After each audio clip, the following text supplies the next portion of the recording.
What would happen if the car of a 7-time world champion stopped obeying? In the middle of a curve at 280 kilometers per hour. What if his own team blamed him for an entire season for something that was actually his fault? What happened with Hamilton's car in Abu Dhabi was not a one-time mistake. It was the tangible manifestation of a design culture that had been silently installed in Maranello during the 2025 season. An approach that already had its own name within the paddock: skinny risk engineering. And to understand what this means, you have to go beyond the numbers and look at the background of the decisions that are made when a team is overtaken from the first Grand Prix. After the first races of the year, McLaren demonstrated a level of competitiveness that broke all expectations. His evolution was so aggressive and effective that it forced the rest of the grid to react urgently. Ferrari, as runner-up the previous year, had the pressure of not allowing that advantage to become hegemony. And that's when they decided to push their own limits, even if it meant blurring the line between innovation and negligence. Skinny risk means lightening each component as much as possible. And not just lighten it, redesign it with thinner, less dense, lighter materials. In theory, it is a legitimate path within the development of an F1 car. All teams are looking to reduce weight. But Ferrari took that obsession to an extreme point. According to leaked internal sources from the technical team, key parts of the monocoque and front suspension were replaced with versions at the limit of their structural tolerance. Materials that worked in simulation, but that under the brutal pressure of a race weekend, simply did not hold up. And this was no logistical accident. It was a deliberate strategic decision. Instead of strengthening the structure after the first reports of instability, Ferrari decided to double down. The reasoning was simple. The car needed to be lighter to compete with the McLaren's performance, especially in qualifying where weight plays a determining role. But the problem is that approach didn't stop to consider the consequences in high-load scenarios, like fast cornering or hard braking.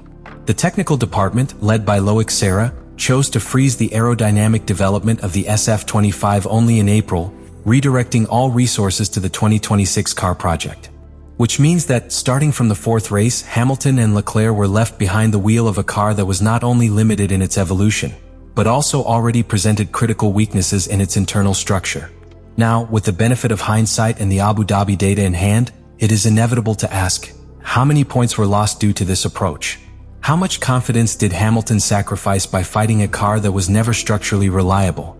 And how many more times was history repeated, silently, while engineers defended a structure that they already knew was not up to par? Abu Dhabi, December 10, 2025. Officially, the post-season test was another opportunity to collect data on the new Pirelli tire compounds and simulate conditions for the 2026 season. But for Ferrari and, above all, for Lewis Hamilton, this test was not a simple technical procedure. It was a last chance to confirm, or dismiss, all the doubts that had poisoned his entire year. Hamilton completed 73 laps, more than 386 kilometers, aboard an experimental version of the SF25, which Maranello engineers had internally called a hybrid mule. It was not the original car, nor was it the SF26. It was a bridge between what was and what will come. And that bridge had three key components: a new front spoiler with a more advanced active aerodynamic system, which allowed the front airflow to change depending on speed and load; narrower tires in line with 2026 specifications, designed to reduce the operating thermal window; a reinforced chassis, not in weight but in structure, with additional layers of compound in critical load areas. And it was then, in that mix of old and new, where Lewis Hamilton once again found something he had lost more than a year ago: the connection with the car. During each lap, feedback with the engineers was constant. What at first was simple data collection became a renaissance. Hamilton began to describe the car's behavior with language that he had not used for months: stable, predictable, coherent. And most importantly, natural. Telemetry confirmed what Hamilton was feeling.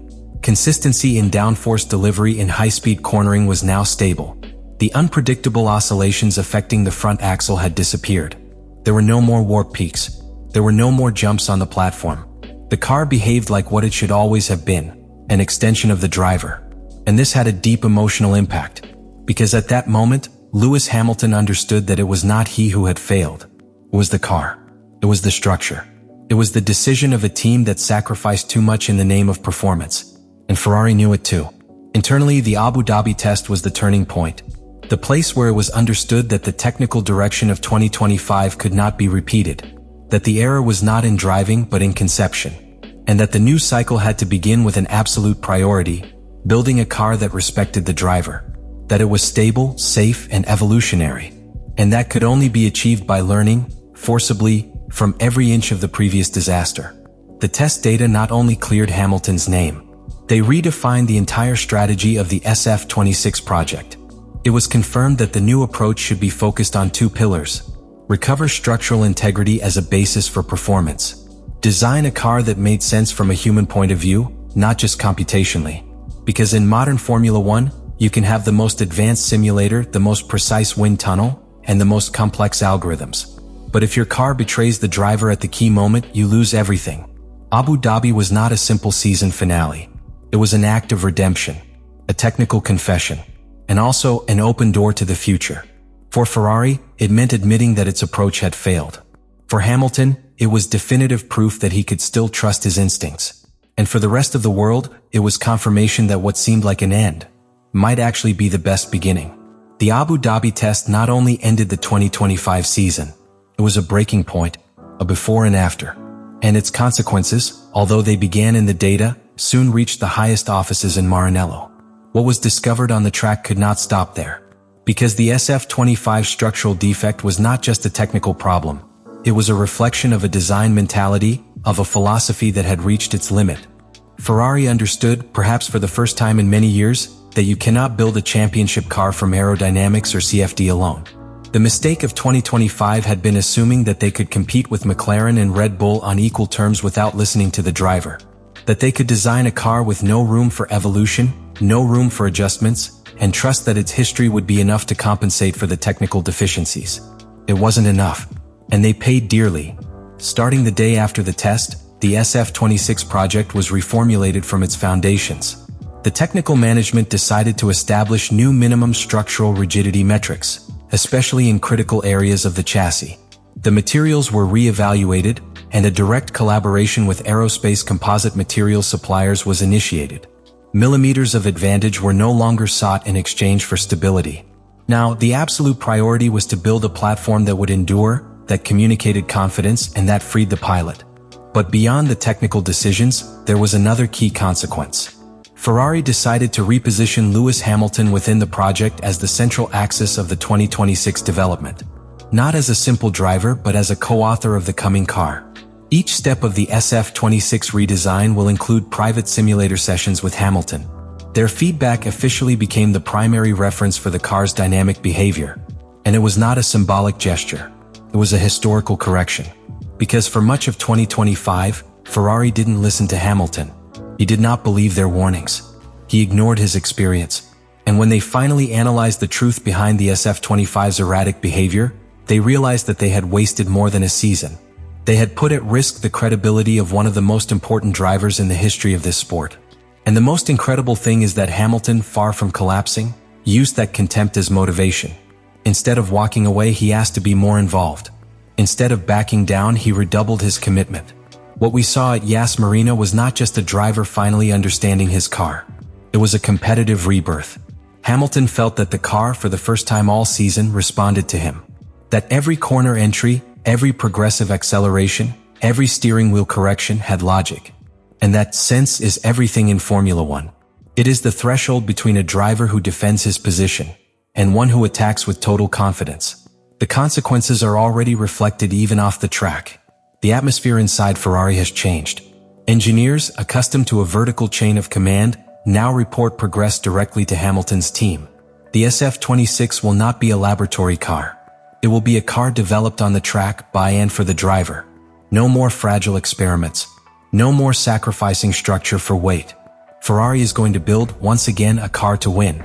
But this time, not from the fear of being left behind, but from the conviction of having learned from a mistake that almost cost them everything.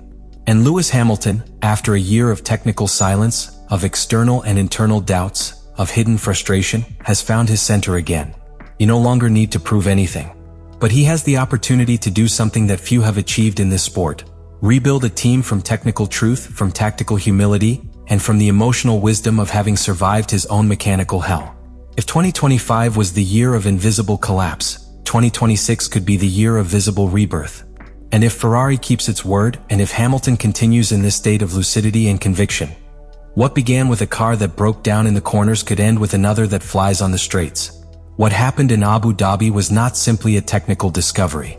It was an uncomfortable revelation for Ferrari, a quiet vindication for Hamilton, and a brutal reminder for all of Formula One. Even in the era of advanced simulations, digitized wind tunnels, and structural modeling to the millimeter, you can still fail at the most basic thing: in building a car that works. Leave me your analysis in the comments, what you think about all this.